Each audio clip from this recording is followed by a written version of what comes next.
Meus prezados telespectadores, minhas prezadas telespectadoras, boa noite. Graduada pela Faculdade Metropolitana de São Paulo, pós-graduada em Docência do Ensino Superior e professora de Direito Penal, ela é promotora de Justiça há 27 anos. Há 10, chefiando a 15ª Promotoria de Justiça da comarca de Cascavel, que atua no combate a crimes praticados por meio de violência doméstica contra a mulher e também crimes cometidos contra crianças, adolescentes e idosos. Tenho o prazer de receber nos estúdios da TV Tarobá a doutora Andréa Simone Frias, minha entrevistada deste sábado no Jogo Aberto. Boa noite, doutora Andréa. Boa noite, eu que agradeço o convite. Obrigado por atender meu convite. Eu que agradeço. Seja bem-vinda. Doutora Andréa, nunca se viu na imprensa, em todo o país, tantas notícias sobre casos de violência contra a mulher como nos últimos tempos. A pergunta obrigatória é: isso reflete um aumento no número desses crimes ou significa que há mais denúncias sobre eles? Sempre esse paralelo vem à tona, né, Caio? Então é importante, assim, não há uma resposta, assim, 100% certeira. É só aumento de casos ou é só aumento de denúncias? É um conjunto. E eu digo isso por quê? Porque tem um crime que não dá para negar que é o aumento, que é o feminicídio. São mais corpos de mulheres mortas violentamente, então queremos crer que, infelizmente, há um aumento de casos efetivos. Até porque o feminicídio, na violência doméstica contra a mulher, é o extremo, é a minoria dos casos, é o ápice, né? É o ápice. Então, há um aumento de casos, sim, mas é óbvio que é inegável que há também, por outro lado, também é verdadeiro, que há um número maior de registros. E isso aconteceu por conta da Lei Maria da Penha, né? Que acabou trazendo... Encorajando, né? Encorajando e trazendo instrumentos. Por quê? Porque é um crime diferente. Não é um crime que eu vou na delegacia fazer um BO de um desconhecido. É um crime que, se eu for noticiar, eu vou estar noticiando que é criminoso o pai dos meus filhos, o irmão da minha cunhada, o filho da minha sogra, o genro da minha mãe. Abala a família toda. Abala a família como um todo.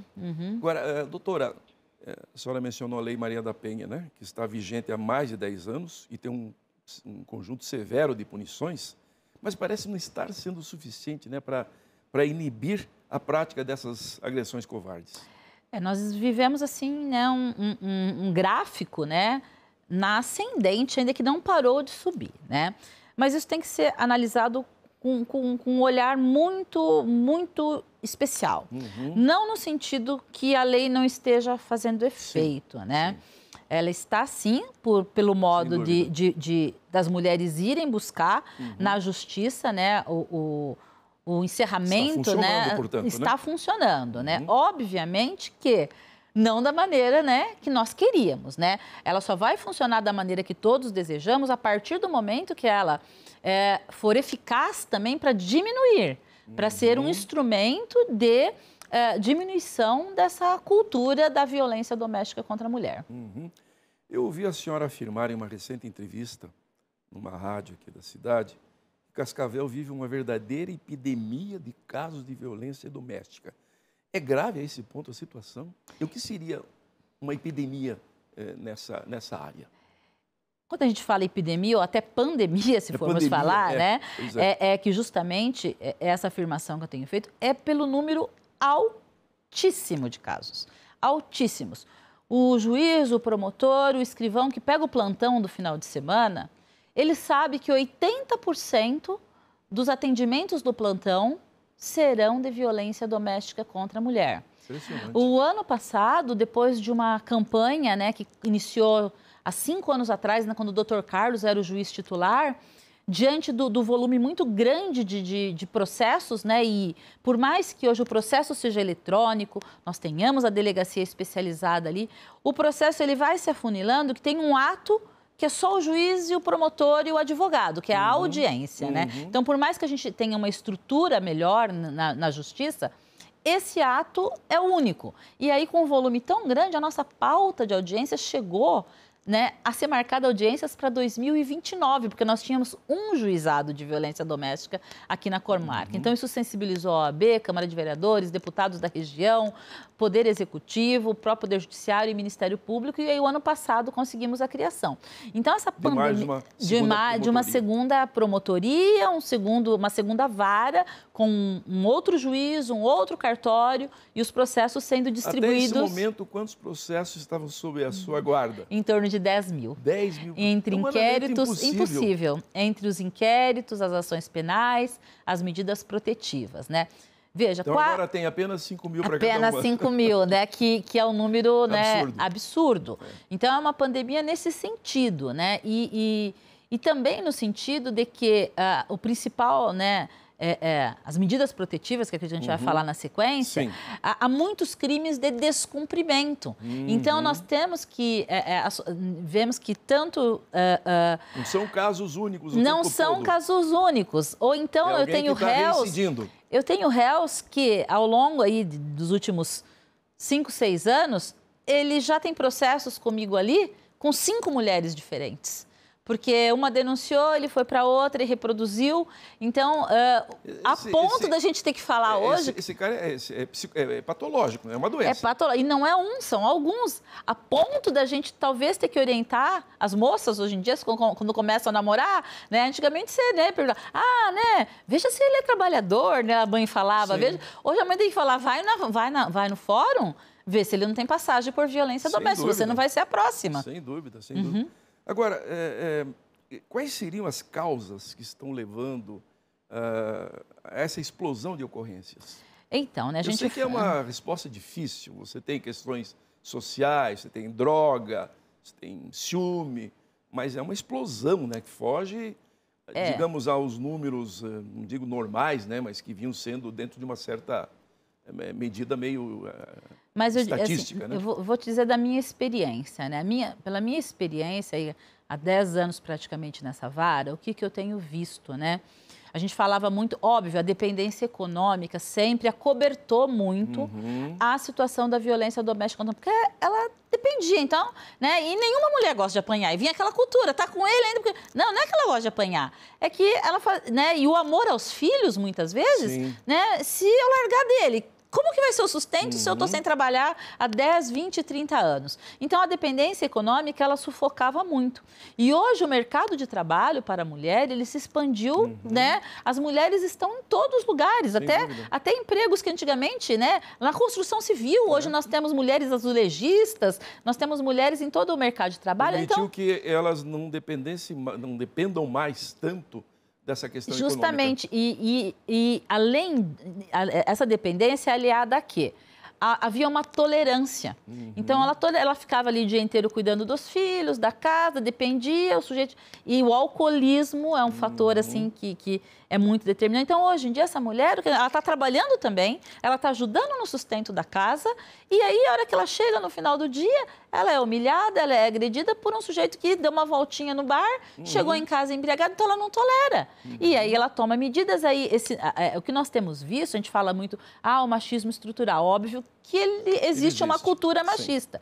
Mas essa levantada de voz das mulheres no sentido de que não, né? Aqui eu mando, né? Empoderamento, né? Dentro de casa, de um bom sentido. Você tem voz, mas eu tenho voz também, né? E as escolas cobram isso, porque a escola hoje, se a criança muda o comportamento, né? Aquela criança que era ativa, brincalhona e chega tristinho, a escola investiga. Aí ela descobre lá que a criança está vendo o pai maltratar a mãe, né? E é chamada a responsabilidade. Essa sua resposta, seu comentário, suscita uma pergunta.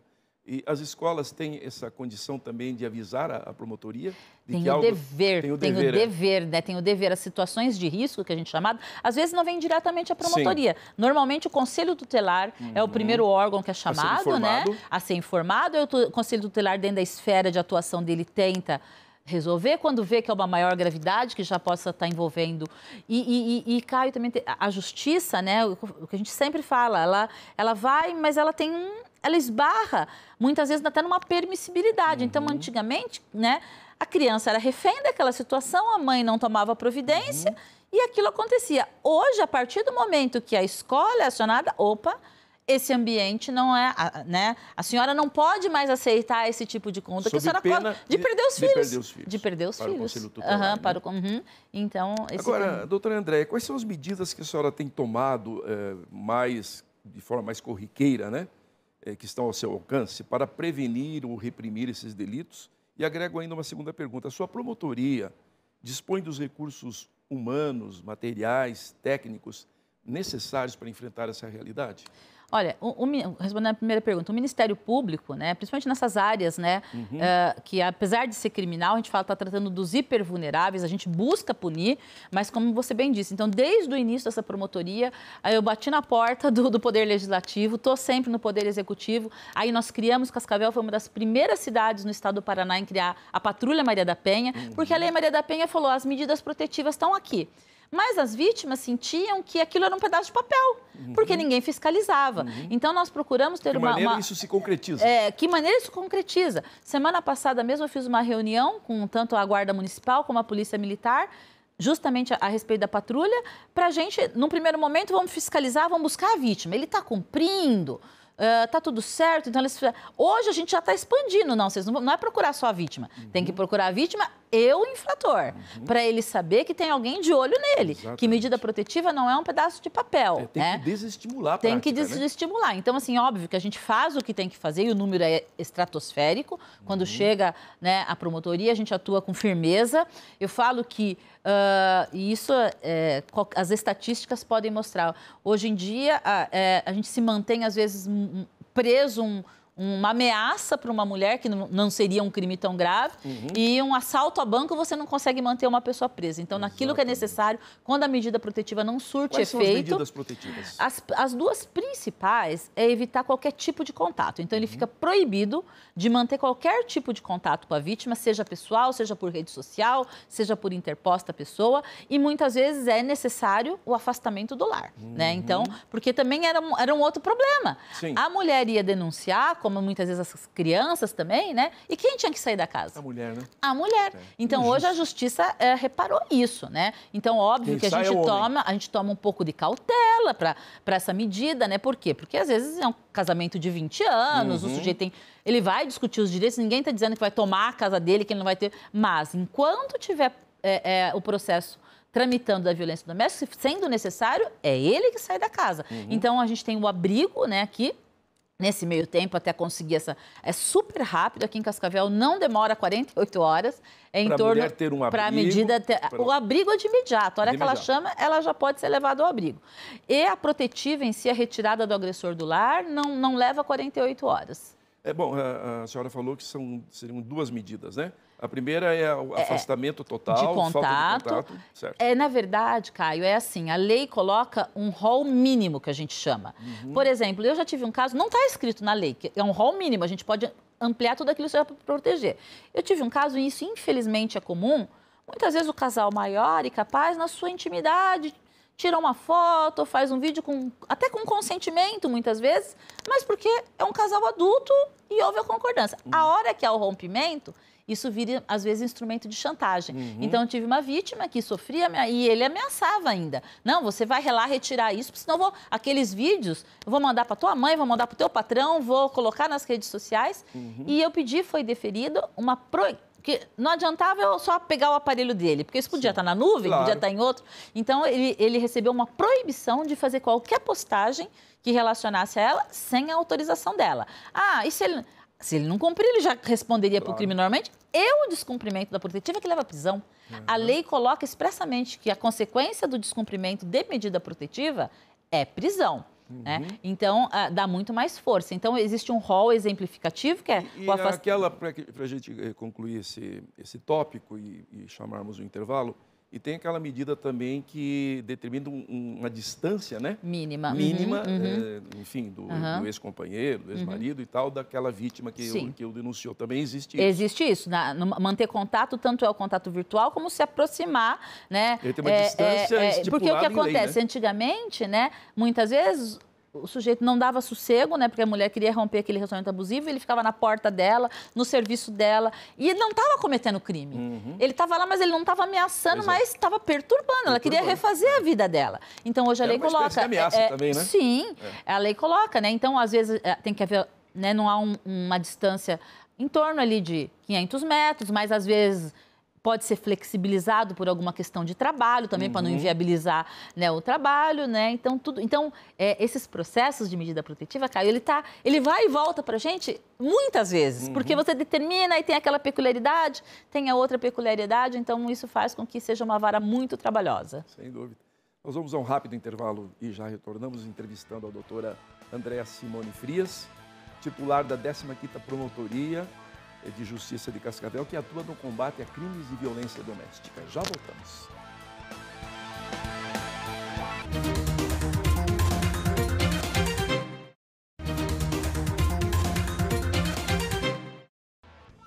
Você está assistindo o Jogo Aberto nesta noite de sábado, em que recebo aqui nos estúdios da TV Tarobá a promotora de Justiça Andréa Simone Frias, que é titular da 15ª Promotoria de Justiça de Cascavel, que atua no combate a crimes de violência doméstica, crimes contra agressão contra mulheres e também em crimes contra crianças, adolescentes e idosos. Doutora Andréa, voltando a comentar para a gente concluir o assunto das medidas protetivas, né? Então a mulher recebe uma medida, ela consegue se afastar do companheiro, do marido, né, desse agressor, mas lá pelas tantas ela resolve voltar, né? Resolve perdoar. O que ocorre nesses casos? Qual é o perigo disso? Então, isso é muito importante nós falarmos, tá? Porque a medida protetiva, ela é concedida no risco para essa mulher.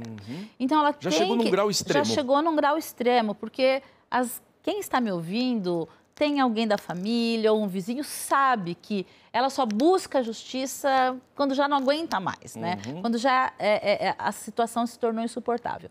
Então, assim, tem que deixar muito claro. A medida protetiva pede-se aonde? Normalmente na delegacia da mulher. Mas onde retira a protetiva? No fórum.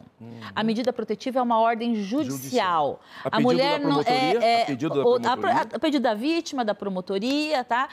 Sempre ouvida ela. Então, assim, e isso é para quê? Porque a violência doméstica contra a mulher é grave, é um crime grave. Infelizmente, quando chega ao fatídico feminicídio, a gente vê que é um crime de ódio. São facadas, muitas vezes, né?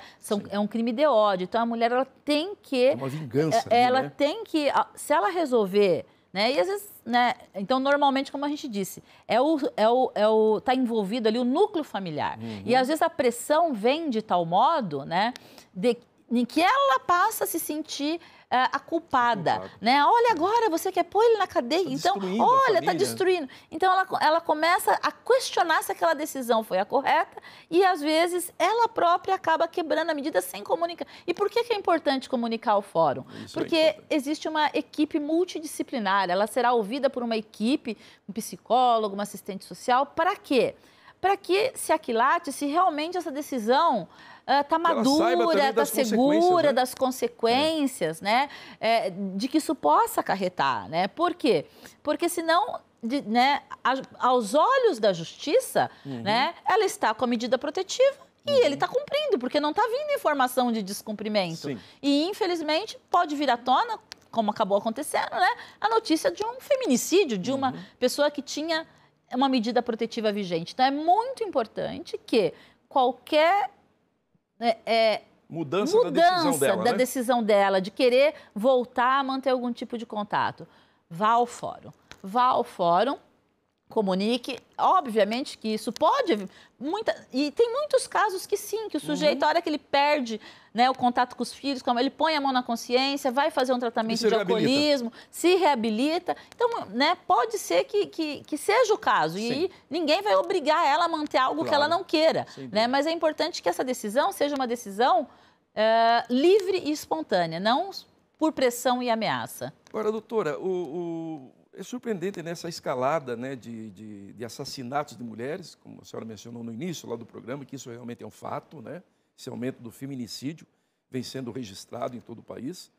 Mesmo esse tipo de crime, né, sendo punido com a maior pena do ordenamento jurídico brasileiro, que é 40 anos de reclusão, né? Mais do que qualquer outro tipo de assassinato. E a né? mínima 20. Pois é. A mínima Agora, 20. não seria a sensação de impunidade que vivemos no país, provocada pela conduta leniente da justiça em relação a muitos criminosos, um estímulo para esses atos? E eu vou aproveitar a tua pergunta para retomar uma pergunta que você me fez e eu acabei não respondendo, a questão de estrutura. Sim. Né? Por mais que nós tivemos, o ano passado, a criação do segundo juizado, um outro promotor de justiça, essa área, ela tem que ser rápida a resposta. A resposta tem que ser... Então, o buraco onde ainda se tem é de que não se pode, 2 anos é muito tempo, se 4 anos era muito, hoje nós estamos com uma pauta para 2027. Urgência, hoje, né? se eu abrir meu computador, eu tenho 1.300 inquéritos que eu preciso denunciar. Né? Então, ainda falta, sim, por parte do Ministério Público, né, multirões. A gente vê que se fazem multirões para apenados, né, deixarem o cárcere. Então, é preciso que se façam multirões também, para que essas pessoas se vejam processadas, pelo menos, porque a partir do momento que ela é citada, como a gente chama, ela já vai ter um advogado. O advogado já vai orientar esse réu. Olha, tu está respondendo um processo. Sim. Você ande na linha. Porque o que você disse, né, a mulher registrou, ele foi chamado na linha. Passou 1, 2, 3, 4, 5, 6 meses. Morreu, ele pensa. Ninguém, né, não veio nenhuma... Então, essa sensação ainda de impunidade é algo que a gente, sim, precisa avançar, né? Então, é preciso feito... Isso não é, infelizmente, né, não é só em Cascavel. É no Brasil inteiro, essas varas estão, né, abarrotadas. Não, né, hoje, com 2 juizados, vamos dizer, o número talvez seja suficiente para a gente tocar, mas aquele acumulado que tem... Talvez um caminho seriam esses multirões para efetivamente... Os recursos seriam esses. Eu entendo que os necessários nesse momento seria esse. Quais são, enfim, os grandes desafios, além dessa questão dos recursos materiais, né, recursos humanos, estrutura, né, para enfrentar isso, para dar essa agilidade, né, para não se permitir que haja um certo incentivo ou o agressor que está denunciado já, que já está afastado, ele pense que isso tudo vai ficar por aí, né? Quais seriam os desafios para que isso seja resolvido de maneira mais rápida? Olha, eu ainda mais acho efetiva, que, né? eu ainda acho, vamos por aqui, né? Para mim, o maior desafio, e foi isso também que nós tivemos... Porque a finalidade é a redução dos casos, dos né? casos. É a questão da educação. É a questão da educação. Nós nos reunimos com o novo prefeito na semana passada, justamente. A violência doméstica nesse nível de pandemia, ela não pode ser um problema do Ministério Público, do Poder Judiciário. Ele é um problema da educação, da saúde, né? da sociedade. Então, lá na escola em si, né, tem que se falar sobre isso. Eu vejo muitos réus, e a gente ouve o réu também, todo mundo tem o direito de defesa. Claro. E aí, muitas vezes, eles dizem, né, mas é uma lei que protege, mas vocês não sabem como ela é ruim para mim. Mas por que ele estava com ela? Pois é. Né? Então, assim, saber que, né, nós temos sociedade, igreja, psicólogo, ninguém né? Então, a violência não encontra nenhuma justificativa. Eu não estou dizendo que todas as mulheres são santas, né? Então, alguns falam, né? Existe violência, violência doméstica praticada por mulher? Eu tenho mulheres, né, tanto de relacionamentos homoafetivos, mas principalmente a maioria dos casos em que as mulheres são réis de violência doméstica é contra a mãe, a questões envolvendo drogas, né? Abuso de drogas, aí agressão, furto. Né? Raramente então, vai ser uma mulher agredindo o marido. Né? A questão... E alguns falam isso, mas aí eu costumo falar, né? Mas a mão pesada é do homem, né? O machismo, ele não vai contra só a mulher, ele vai contra o homem. Porque isso pode acontecer e não digo que não aconteça, mas pergunta se ele registra. Pois é. Ele não registra por quê? Porque ele tem vergonha de ir na delegacia de polícia... dizer que apanhou. Falar que, né? Aí não adianta ele trazer isso depois, porque ela registrou no momento que ele agrediu, né? E justamente, então, voltando ao assunto, né? Então, essa questão de... enxergarmos, né, as relações afetivas, as relações familiares, né? Porque a grande maioria dos réus, por incrível que pareça, são pessoas excelentes para a sociedade. Os réus nos meus processos não têm antecedentes. O patrão vai depor a favor dele, ele é um excelente empregado, ele é trabalhador, ele é ótimo para a sociedade e ruim dentro de casa, na relação. Então, né, saber que, né, E, infelizmente, às vezes as pessoas só descobrem isso num momento ruim da vida. Na hora de aquele amigo do bar dele, que arrastava ele pro bar, para ele chegar bêbado em casa agredindo a mulher, não vai cuidar dele se ele tiver um acidente e ficar incapacitado por um período, ou se ele pegar uma doença grave, quem vai cuidar dele? Vai ser a mãe, porque vai ser a esposa, ou a companheira, ou a namorada que... Né, esse papel de cuidadora da mulher no seio familiar, ele é muito presente na nossa sociedade. São as mulheres que cuidam, mas ao mesmo tempo, qual é o lugar mais inseguro para uma mulher no Brasil? Dentro de casa. Dentro de casa, né? Infelizmente, né? Infelizmente. Né? Doutor, a gente está no final do programa, infelizmente, é um tema vasto, né, e extremamente importante para os telespectadores. Só para a gente concluir, 30 segundos, um minuto, para a senhora comentar quanto aos crimes contra crianças, adolescentes e idosos que estão na área de abrangência de sua promotoria. Qual é o panorama? Esses são chamados hoje pelos tribunais superiores de hipos, né? Ele é hipervulneráveis. Também em relação à criança, o lugar mais inseguro, dentro de casa. Ao idoso, dentro de casa. Infelizmente... A estatística é 80% desse criança, tipo de... dentro de casa que dentro acontece, de casa. Né? Qual crime? Estupro. O estupro ainda é o crime que mais atinge e não é só meninas. Meninas e meninos. Né? Em relação aos adolescentes, né? é gravíssimo. E aos idosos, infelizmente, o abuso econômico. Né? O abuso econômico e o idoso, a gente vê, né, que ele não denuncia. Aí a gente precisa da questão da colher, colocar a colher. Porque o idoso, ele sofre, às vezes, ele já não tem mais benefício nenhum, porque sugam tudo dele. E depende, está desamparado, depende daquela pessoa que comete o abuso contra sempre ele. Lembrando que, em relação aos vulneráveis, né, nós temos o Disque 100, nós temos o Disque 180, que é a denúncia anônima, e todos os casos são investigados. Então, se aquele idoso não tem coragem, né, porque às vezes a gente vê ali na nossa experiência, é que eu costumo fazer essa analogia. Quando a gente tem um bebezinho, a gente não gosta de dar vacina no bebezinho, porque ele dói. O teste do pezinho, assim, é uma dor, mas você faz para evitar um mal maior. Às vezes, denunciar o filho numa ameaça, numa lesão, você está salvando ele de ficar 20 anos num presídio e você morta num caixão. Então, às vezes, o remédio amargo, ele é necessário. Então, o amor aos filhos, ele parte, muitas vezes, de decisões difíceis. Doutora Andréa Simone Frias, titular da 15ª Promotoria da Comarca de Cascavel, e atua na área de investigação, de combate aos crimes de violência doméstica. Muito obrigado pela entrevista. Eu que agradeço. Vamos conversar outras vezes aqui, sem dúvida, que eu acho que a gente presta um serviço à sociedade abordando esse tipo de tema. Obrigado aos telespectadores pela audiência e até o próximo sábado.